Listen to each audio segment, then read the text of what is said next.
Hola, ¿qué tal? Bienvenidos a mi colección. Mi nombre es Eduardo Caborrón, yo estoy en la ciudad de Buenos Aires y tengo una colección de minerales, fósiles, meteoritos, algunas piezas de arqueología y otras cosas que me gustan. En principio, este sector que vemos acá es de fósiles. Tenemos fósiles argentinos y después fósiles del resto del mundo. Podemos ver las piñas fósiles que son típicas de Argentina, son las mejores piñas fósiles del mundo. Cefalópodos, especialmente amonites. Ahí ya pasamos a fósiles del resto del mundo con equinodermos y bueno, vamos siguiendo. Cada vitrina tiene distintos tipos de fósiles. Acá tenemos una vitrina de vertebrados de Argentina. Y bueno, todos estos fósiles están registrados según la Ley de Patrimonio de Bienes Paleontológicos y Arqueológicos. En Argentina la ley es muy estricta con respecto al tema de eso y cualquier persona que tenga fósiles en su casa tienen que estar registrados en patrimonio. Cada pieza tiene una ficha, está una por una registrada las piezas estas. Bueno, en mi colección tengo separados los minerales de Argentina de los del resto del mundo. Entonces, todas estas vitrinas que vamos a ver ahora son todas piezas de minerales de Argentina.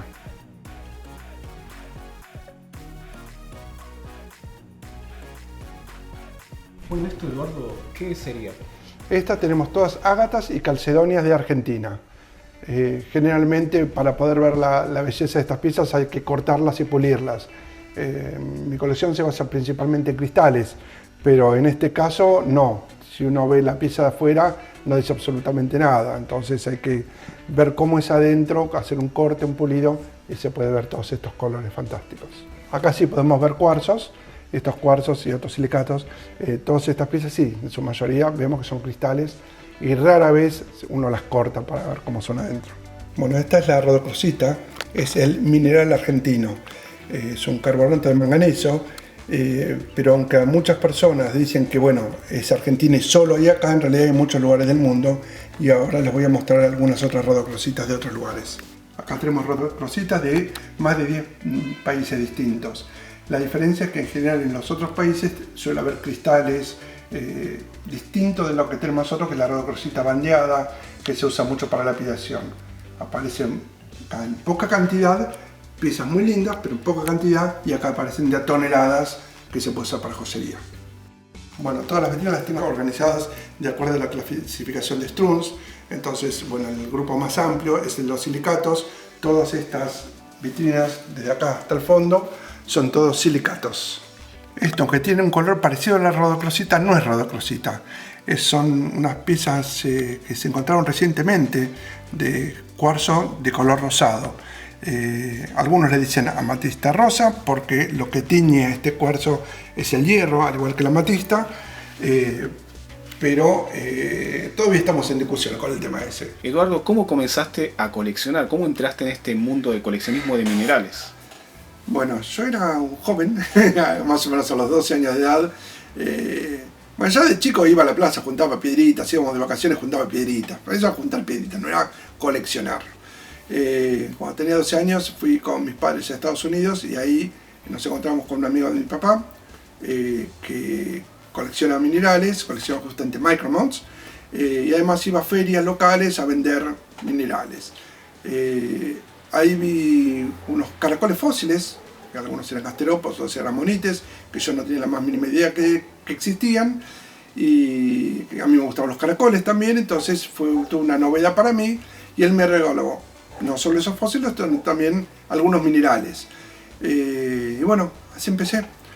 Primero más en el tema de fósiles, después me profundicé un poco más con el tema de los minerales, más adelante con el tema de los meteoritos, pero bueno, es algo que no termina nunca, es siempre un aprendizaje.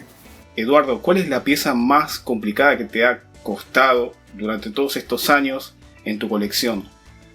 Hay muchos minerales que estuve mucho tiempo buscándolos. No hay alguno en particular que te pueda decir si ese es el que venía buscando, pero sí hay veces que yo voy a ferias internacionales y ahí se pasa 1, 2 o 3 años hasta que logro encontrar la pieza que es justo para mi colección. y a veces consigo una y pasan 2, 3, 4 años y veo otra mejor y bueno, de a poco se va agrandando la colección y van apareciendo piezas mejores. Estuve mucho tiempo buscando una Rhodos Rosita de la mina Alma de Estados Unidos, estuve mucho tiempo buscando una linda amazonita con cuarzo ahumado. O sea, cada año voy consiguiendo siempre 1 o 2 piezas que están en un listado de las piezas faltantes y las traigo para acá. Yo sé que esta es una pregunta difícil, pero ¿existe algún mineral favorito que tengas que diga, mira, este mineral me encanta? Hay varios minerales que me gustan mucho. La Rhodos Rosita es un mineral que me gusta mucho. El grupo de los fosfatos en general es un grupo que me gusta mucho, porque tiene mucha variedad de colores, de formas. Pero si me decís un mineral, me tengo que quedar con un mineral, no puedo. Son todos lindos. ¿Qué consejo le darías a una persona que está comenzando a coleccionar minerales desde tu punto de vista y experiencia como gran coleccionista? Lo principal, anotar toda la información posible de cada pieza. Generalmente uno empieza juntando piedritas, entonces las tiene todas en un cajón, todas mezcladas. Y cuando quiere de alguna forma sistematizarse un poco más, se da cuenta que le falta información porque la memoria no es perfecta. Uno dice, no, yo me voy a acordar, y después uno no se acuerda. Entonces, registren cada vez que consiguen una pieza toda la información. Ahora es muy fácil, con una base de datos, en un archivo Excel, hacer un montón de columnas y tratan de tener toda la información posible. Dónde consiguieron la pieza, el nombre, la localidad, características especiales que tiene esa pieza, si le dijeron que tiene alguna asociación, algún detalle, toda información que puedan tener es importante para el futuro. Obviamente, de alguna forma, para poder relacionarlas es conveniente ponerle un número a cada pieza para saber tener el registro. Bueno, la pieza número 25 es esta, pero la información es muy muy importante. Actualmente existen más de 5.000 minerales. ¿En cuál vos, por ejemplo, como tu gran experiencia de coleccionista, centrarías tu mirada? Mira, conozco muchas colecciones distintas y cada persona colecciona algo distinto. Hay gente que colecciona piezas estéticas, no le interesa cuántos minerales tiene o qué tiene, solo que sean piezas lindas. Gente que tiene que ser lindas, pero también tiene que ser menor con cierto tamaño. Gente que colecciona de forma sistemática, no le importa si son lindas o feas, pero quiere tener los 5.500. Gente que busca únicamente 1 o 2 minerales y colecciona únicamente esos minerales específicos. Gente que colecciona minerales de color azul y no le pongas otro color porque no lo quiere. Entonces no hay una forma de coleccionismo, es lo que cada uno le tire, lo que le lleva al corazón. Entonces, o un área, o 2 áreas, o 3 áreas que a cada persona le llame la atención. A mí me interesa la parte de tener minerales estéticos en las vitrinas, preferiblemente tener una variedad de minerales y tener raros. No me interesa tener 50.000 cuarzos, pero si tengo 10 o 15 o 20 cuarzos lindos, es suficiente. Igual nunca es suficiente cuarzo para una colección. Y después tengo una colección sistemática de Argentina, donde lindo, feo, no importa, la cosa es tener minerales de las distintas localidades. Tengo una colección de micromounts, ahí sí también trato de tener la colección de todos los minerales posibles, de distintos lugares en lo posible, y preferiblemente con cristales, pero hay minerales que no se consiguen en cristales y para tener como referencia tengo también minerales masivos. Tengo una colección de minerales fluorescentes. Entonces, son varias colecciones que las tengo cada una en forma independiente, relativamente separadas, pero hay muchísimos tipos de colecciones. No hay una forma de decir cuál es la forma. Cada uno tiene que decir qué es lo que quiere. Hablaste sobre un tipo de colección que son los micromounts. ¿Qué sería un micromount? Bueno, un micromount depende, tiene 2 tipos de versiones. Gente le dice micromount a minerales con cristales chiquititos para ver con lupa. Otras personas le dicen micromounts a pequeños minerales que entran en una cajita como esta.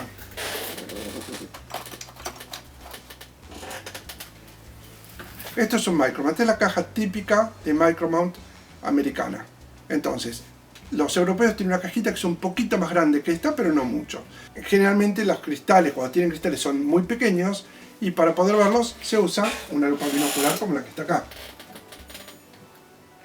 Entonces uno viendo con la lupa binocular logra ver los cristales. Este es el tamaño micromount americano, ¿sí? Este es el tamaño micromount europeo. La diferencia de tamaño en las cajitas. Acá tenemos cristales de azurita de Chile. Lo ideal es verlo con lupa binocular. Esta es vanadinita de Nuevo México en Estados Unidos. Todos esos archivos están llenos de cajitas de micromounts. Por lo día, estos son los micromounts que empiezan, minerales que empiezan con la letra C.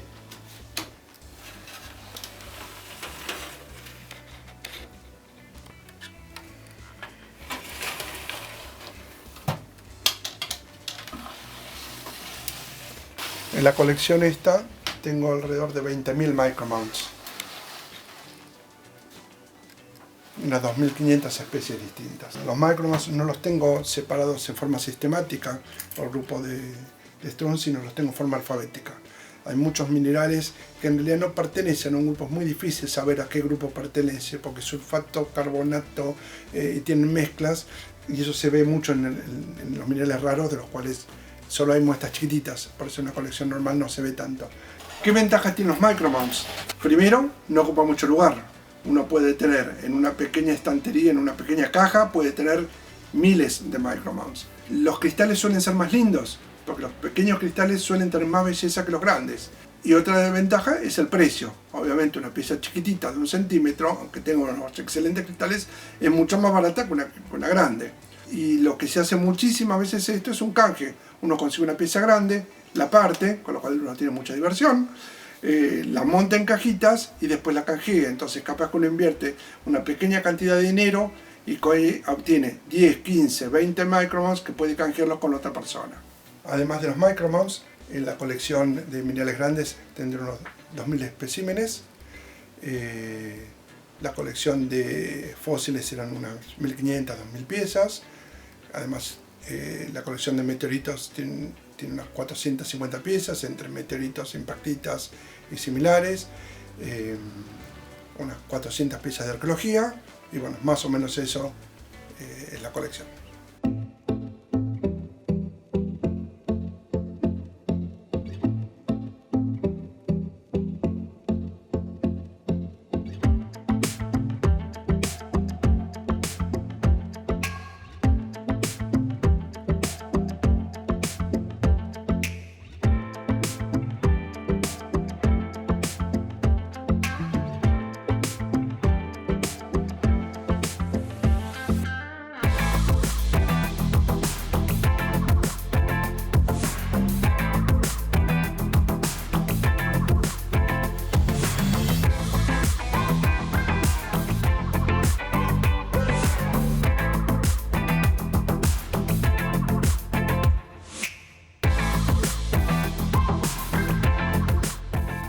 ¿Es peligroso coleccionar minerales?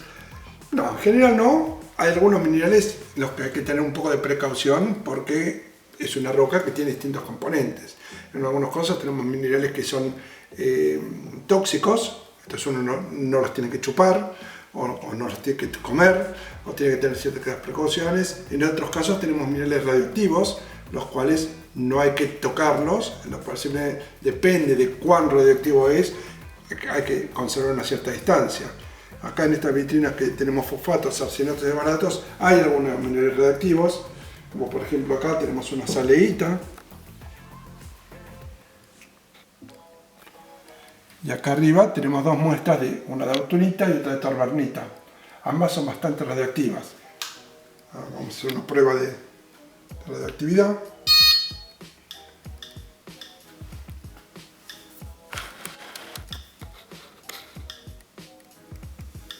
Acá estamos con la radioactividad normal, no hay problema. Pero si nos acercamos a la muestra esta,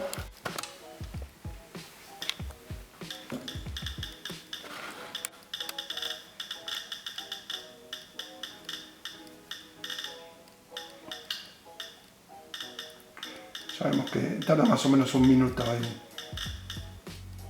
en detectar. Sabemos que dice que está medio y en cualquier momento va a decir que la radioactividad es alta. Ahí lo tenemos. En estos casos lo que hay que hacer es no quedarse demasiado tiempo cerca, nada más. O sea, uno puede estar acá un rato mirando la colección, pero no es para vivir junto con esa pieza. Lo más importante de todo es no tocar un mineral radioactivo con las manos libres. Ahora, si yo quiero agarrar esa pieza, con agarrarlo con una bolsita plástica es suficiente para cortar la radioactividad alfa, que es la más peligrosa de todas. La beta y la gamma son altas en una pieza como esa, por lo cual uno tiene que estar viviéndola, como dije, pero tener una colección no es ningún problema. El problema es que no es que sea peligroso estar al lado, el problema es que es tóxica si vos la chupas, y los elementos que la componen no dan la idea de que pueda ser tóxica.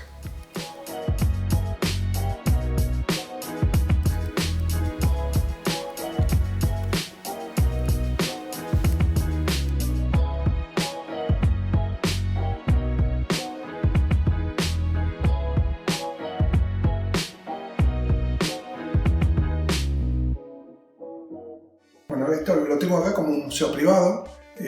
Obviamente cualquier persona que esté interesada en el tema y quiere conocer la colección está invitada. Me tiene que mandar un mail.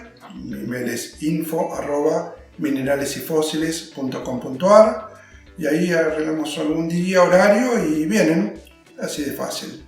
Normalmente las visitas que hago son personalizadas para entre 1, 2, a lo sumo 3 personas, porque la idea es que las voy armando de acuerdo y voy siguiendo la visita de acuerdo a los intereses de las personas. Hay gente que le gusta ver minerales grandes, gente que le gusta ver la parte micromount, gente que se interesa en fósiles, entonces depende de lo que quiera cada persona, vamos armando la visita en el momento.